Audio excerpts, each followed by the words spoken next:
So Jefferson Morley will speak first, and he'll talk about the CIA and Mossad, trade-offs in the formation of the U.S.-Israel strategic relationship. Jefferson Morley is a veteran Washington investigative reporter and the author of The Ghost, The Secret Life of CIA Spy Master James Jesus Angleton, which is flying off the shelves of our Middle East books and more bookshelves. He'll be signing his books at 5 o'clock. His latest must-read book sheds new light on Angleton's close relationship with Israeli intelligence, citing such cases as Israel's 1967 attack on the USS Liberty and the diversion of U.S. government-owned weapons-grade uranium from Apollo PA to Israel in the 60s. A native of Minneapolis, Morley attended Yale University and worked as an editor at the New Republic, The Nation, and Spin magazine before joining the Washington Post in 1992, where he worked for 15 years. His reporting has appeared in the New York Review of Books, Reader's Digest, the New York Times Book Review, Rolling Stone, the Los Angeles Times, the American Prospect, and so on. You are going to want to buy his book after hearing his talk. Thank you. Welcome.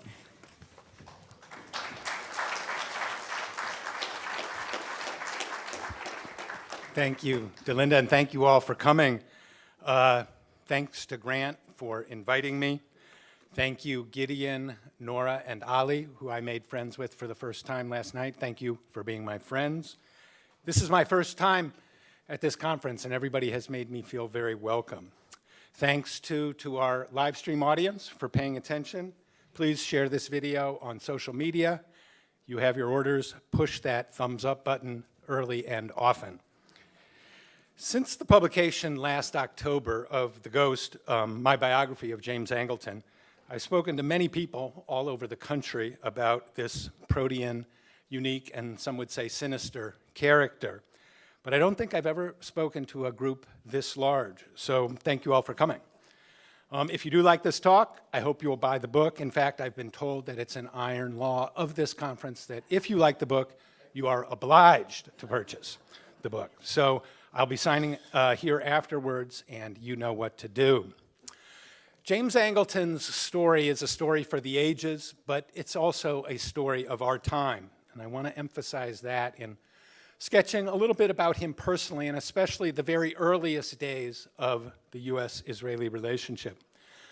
When I started writing The Ghost in January 2015, the term the deep state was pretty much unknown publicly, save to a handful of political scientists.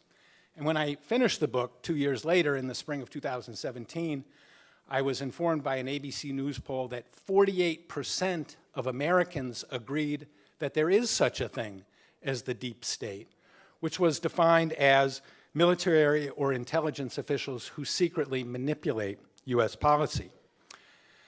I realized that Angleton, who was a cold warrior and a zealous defender of America's leadership role in the post-war world, was also an avatar of this so-called deep state. And I don't mean that in a kind of conspiratorial or spooky way. I mean that in a very specific and concrete way. Angleton embodied and shaped the CIA's operational ethos and its internal procedures, especially in the realm of counterintelligence. His theories of Soviet penetration dominated the thinking of Western intelligence agencies, and their legacy can even be seen in the counterintelligence investigation into the Trump campaign and allegations of collusion with Russia. I want to emphasize that I only use the term deep state as a colloquial shorthand term for the array of U.S. national security agencies that operate under the shroud of official secrecy. And let's not forget, there are at least a dozen such agencies based here in Washington. The CIA, with its $15 billion a year budget, is the largest. The NSA, with a budget of about $10 billion, is second largest. The Defense Intelligence Agency is about $4 billion. And then along with some other obscure but still very large agencies like the NGIA. Never heard of the NGIA? I didn't think so. The National Geospatial Intelligence Agency is a $4.9 billion a year agency. Collectively, these agencies spend probably $50 to $60 billion a year, which make them a very small but powerful, potent sector in the American scheme of power. Want to know how the NGIA spent your $4.9 billion? Good luck. Want to see a line item budget of CIA activities in Africa last year? Move along. It's true that Congress nominally has oversight powers over these agencies. Our elected officials do have the security clearances that we don't have, so they can go in and look at selected operations. But the intelligence oversight system is very weak, as even its defenders will admit. The intelligence committees, polarized and politicized, can't even agree on what kind of secret activities they're supposed to monitor. The FISA court system is supposed to protect Americans from surveillance by their government, but it largely functions as a rubber stamp of the secret agencies. Secret government is the norm in America in 2018, which is why the discourse of the deep state has such currency today. Angleton, I'm going to put to you, was a founding father of what we call the deep state. So who was he? Born in December 1917, James Angleton grew up as the oldest son of James Hugh Angleton, a brash, self-made American businessman who moved to Milan, Italy during the Depression and made a fortune during the time of Benito Mussolini selling cash registers. Angleton attended private school in England. He went to Yale College and then to Harvard Law School. He was a precocious, good-looking young man with sophisticated manners and a literary frame of mind. As an undergraduate, he befriended his fellow expatriate Ezra Pound in Italy. Pound was the modernist poet and the mad tribune of Mussolini's fascism. In their correspondence, which I found at Yale, Angleton sometimes aped the anti-Semitic rhetoric of Ezra Pound, for example, criticizing the Jewish book merchants who he thought overcharged for Pound's books. In 1943, Angleton was recruited into the Office of Strategic Services, America's first foreign intelligence service. Stationed in Rome during and after World War II, he excelled at secret intelligence work. I tell the story in The Ghost of how he rescued several, a leading Nazi and a leading Italian fascist from post-war justice. Among other tasks, he reported on the flow of Jews escaping from Germany and heading for Palestine. The revelations of the Holocaust transformed his attitudes towards, transformed his disdain for Jews into something of sympathy. He began to develop sources among the leaders of the Jewish and Zionist organizations, including Teddy Kollek, who was a British intelligence agent, and a German operative named Arthur Peer, who later became known as Asher Ben Natan. With the passage of the National Security Act in July 1947, Angleton went to work at the CIA. The CIA came into existence, and Angleton became the chief of the Foreign Intelligence Staff with responsibility for intelligence collection operations worldwide. In those days, the CIA was right here in the heart of Washington. It's hard for people to believe now, but the CIA was located in a series of temporary buildings located along the reflecting pool next to the Lincoln Memorial.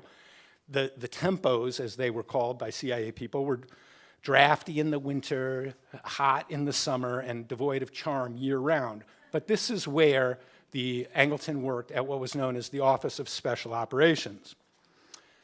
Angleton, while sympathetic to Jewish suffering, was still very wary of Israel when he started his career at the CIA.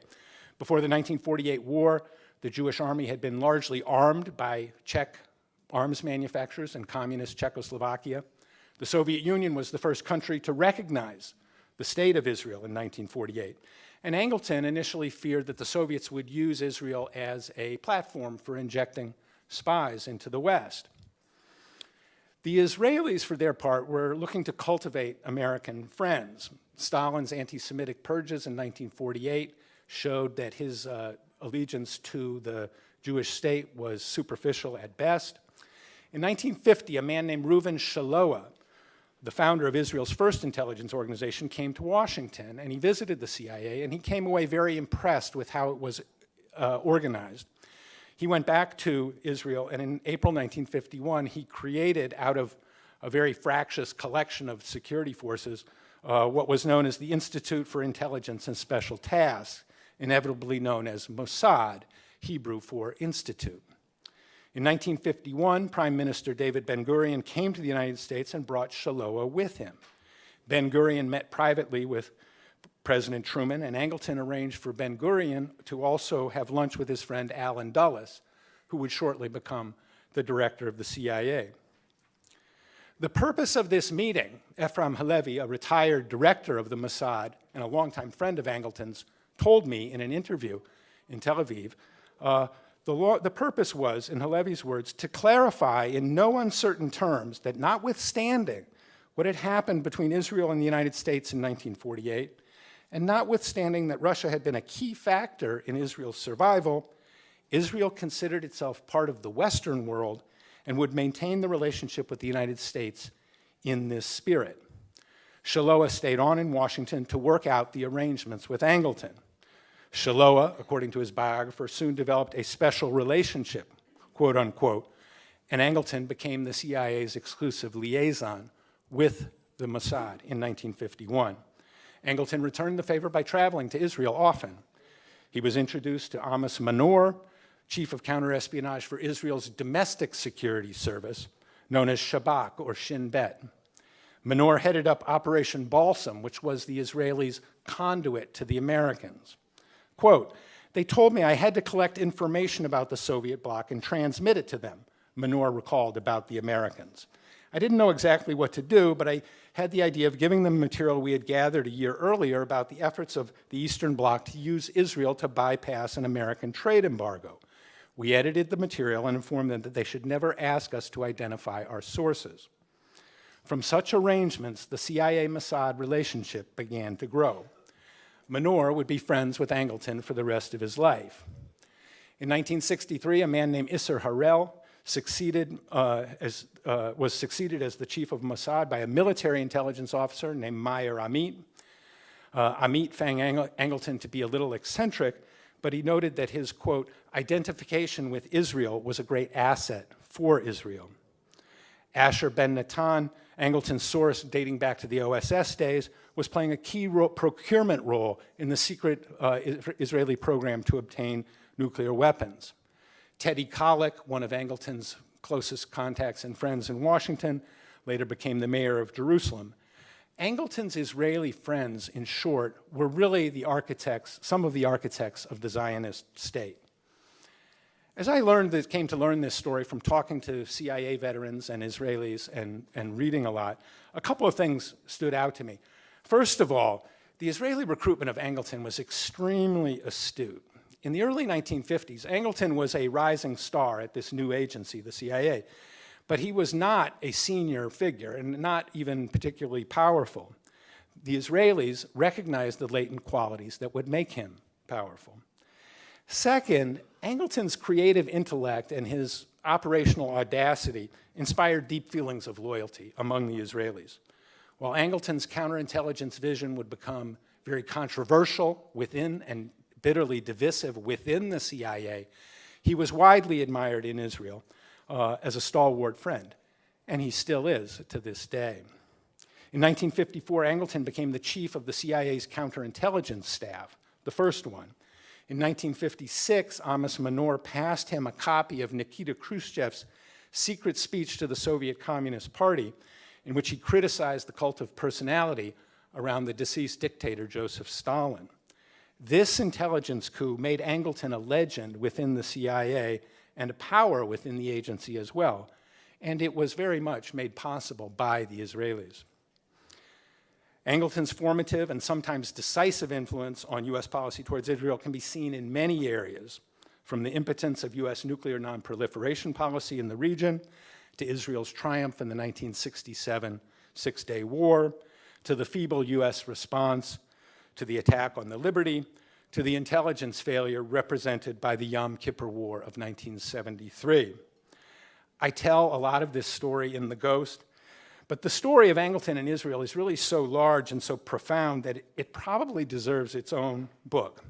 I could certainly not do justice to it in the 18 minutes that I have, so I'm going to confine myself to one narrow question about the trade-offs that became implicit in this agreement, in this arrangement between the CIA and the Mossad, and its implications for us. And the question, which was put to me by Grant, but is right on point, was why didn't the CIA help the FBI investigate the diversion of US weapons-grade material from the United States to Israel in the 1960s and 1970s? And the short answer is because Jim Angleton didn't want to. Angleton played a key role in enabling Israel to obtain nuclear weapons, and he did so in a subtle way that characteristically left few fingerprints. He was not a man to investigate himself. Many of these details are now known, thanks to Grant Smith, Roger Mattson, John Haddon Jr., and others.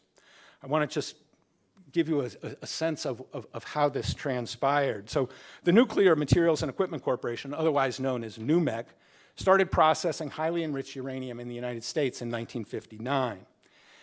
NUMEC had been created by David Lowenthal, a Zionist financier who financed the post-war boat lift from Europe to Palestine that was romanticized in the book and movie Exodus.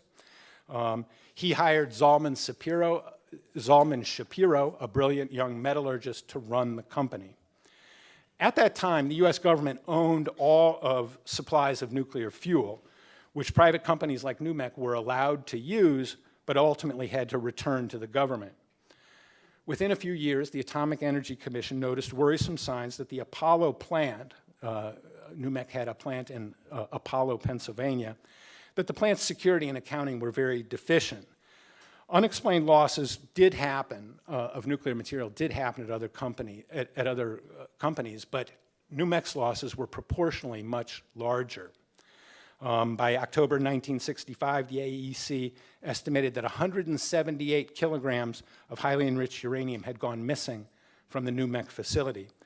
By March 1968, that figure was 267 kilograms. John Haddon was the CIA station chief in Israel from 1964 to 1967 and worked very closely with Angleton throughout this period. And he would later concur with the near-unanimous assessment of CIA's nuclear scientists that Israel had indeed stolen fissile material from NUMEC and used it to build their nuclear arsenal. This story is now very well documented. In the spring of 1965, a technician working at the night shift at NUMEC went out on a loading dock for a breath of fresh air and saw an unusual sight. Zalman Shapiro was pacing on the dock while a foreman and truck driver loaded cylindrical storage containers known as stovepipes onto a flatbed truck. The technician saw a clipboard saying that the material was destined for Israel. It was highly unusual to see Dr. Shapiro in the manufacturing section of the Apollo nuclear facility, the technician said. It was unusual to see Dr. Shapiro there at night, and it was very unusual to see Dr. Shapiro so nervous. The next day, NUMEC's personnel manager visited the technician and threatened to fire him if he did not keep his mouth shut, that's a quote, concerning what he had seen. It would be 15 years before the employee told the story to the FBI. What did Angleton know about NUMEC? Well, he knew that the AEC and the FBI were investigating, starting in 1965. As the Israel desk officer at the CIA, he talked about the NUMEC case with liaison agent Sam Papich, who was monitoring the investigation for the FBI. He also spoke about it with his colleague John Haddon. On the crime scene particulars, Haddon defended his former boss. Quote, any suggestion that Angleton had helped the Israelis with the NUMEC operation was totally without foundation, he told journalists Andrew and Leslie Coburn. But Haddon didn't deny that Angleton had helped the Israeli nuclear program. Why would somebody whose whole life was dedicated to fighting communism have any interest in preventing a very anti-communist nation from getting the means to defend itself, Haddon asked. The fact they stole it from us didn't worry him in the least, he went on. I suspect that in his inmost heart, he would have given it to them if they had asked. Haddon knew better than to investigate any further. I never sent anything to Angleton on this, the nuclear program, because I knew he wasn't interested. Haddon later told his son, and I knew he'd try to stop it if I did. With the fissile material diverted from NUMEC, Israel was able to construct its first nuclear weapon by 1967 and become a full-blown nuclear power by 1970, the first and still the only nuclear power in the Middle East. Angleton, it is fair to say, thought collaboration with Israel was more important than U.S. non-proliferation policy, and he believed that the results proved his point. When he started as chief of the counterintelligence staff in 1954, the State of Israel and its leaders were regarded warily in Washington, especially at the State Department. When Angleton left government service 20 years later, Israel held twice as much territory as it had in 1948. The CIA and Mossad collaborated on a daily basis, and the governments of the United States and Israel were strategic allies, knit together by expansive intelligence sharing, multi-billion-dollar arms contracts, and coordinated diplomacy. Angleton's influence on U.S.-Israeli relations between 1951 and 1974 exceeded that of any Secretary of State, with the possible exception of Henry Kissinger. His influence was largely unseen by Congress, the press, other democratic institutions, and much of the CIA itself. He was empowered by his own ingenuity and the clandestine arrangements rationalized by doctrines of national security and counterintelligence. The arc of his career breathed life into the concept of the deep state. I thought of this story when I visited one of the memorials to Angleton in Israel in 2016. The memorial is located on a winding road outside the city of Mevaseret Zion, which is now really a suburb of Jerusalem. Historically, control of this high ground has been seen as key to the control of Jerusalem and of Palestine itself. And the nearby ruins of a castle built by 12th century Christian crusaders for exactly that purpose stands in mute testimony to the importance of its strategic location. The Angleton Memorial consists of a pedestal of stones topped with a black plaque to James Angleton, a friend, it says. This plaque was dedicated in 1987, a few months after Angleton died, and it has been maintained by his Israeli friends ever since. It's still in perfect condition. The location is no accident. In the course of his extraordinary career, Angleton, more than any other American, enabled the Americans to gain and hold the strategic high ground in the Middle East. He was, as his friend Meyer Amit said, the biggest Zionist of the lot. Thank you.